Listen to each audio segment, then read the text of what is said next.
फिर से आपको जयपुर बिरला सभागार लिए चलते हैं। राष्ट्रीय कवि सम्मेलन, क्या कुछ कह रहे हैं? मंजू शर्मा जी, अशोक परनामी जी, हमारे बीच में हमारे क्षेत्रीय प्रचारक निम्बाराम जी भाई साहब, प्रांतीय प्रचारक बाबूलाल जी भाई साहब, रमेश जी भाई साहब, हमारे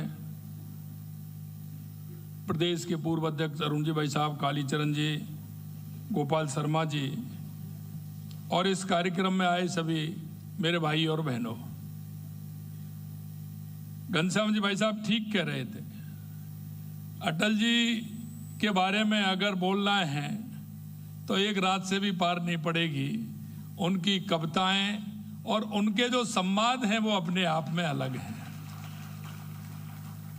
मित्रों, आज भारत रत्न पूर्व प्रधानमंत्री, महान राजनेता, अप्रियतम कवि श्री अटल बिहारी वाजपेयी जी की जन्म शताब्दी के कार्यक्रम में हम आए हैं। इस राष्ट्र कवि सम्मेलन में आप सबके बीच उपस्थित होकर निश्चित रूप से ये कार्यक्रम रखा है, तो मैं इस आयोजकों को मैं बहुत बहुत धन्यवाद देना चाहता हूँ। आज ही क्योंकि मेरा कार्यक्रम था, किसान सम्मेलन था नागौर के अंदर, तो आज मैंने कई बात रखी थी, क्योंकि आज भारत रत्न पूर्व प्रधानमंत्री किसानों के मसीहा चौधरी चरण सिंह जी की भी आज जयंती है। इन्होंने किसान के लिए, मजदूर के लिए जितना काम किया, जिसी तरह चौधरी साहब ने काम किया, माननीय अटल बिहारी वाजपेयी जी ने काम किया। आज मैंने कहा था कि जो गांव तक हमारी पहुंच बनाई है प्रधानमंत्री ग्राम सड़क योजना के माध्यम से, हर गांव को जोड़ा। और मित्रों, सबसे बड़ी बात है कि नीति बना करके जोड़ा।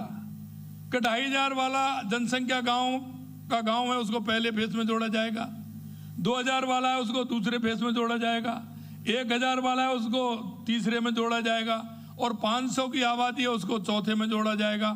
इस तरह से उन्होंने एक नीति बना करके काम किया। तो अधिकतर छोटे जो गांव थे वो बड़े गांव जुड़ने से एक साथ वो जुड़ गए, तो एक भारत में एक प्रधानमंत्री सड़क योजना का एक अभियान, एक क्रांति आई, जिससे हमारे गांव में खुशहाली आई। मैं आज ये भी याद करना चाहता हूं कि इस तरह से हमारे चौधरी चरण सिंह जी ने किसानों के लिए काम किया।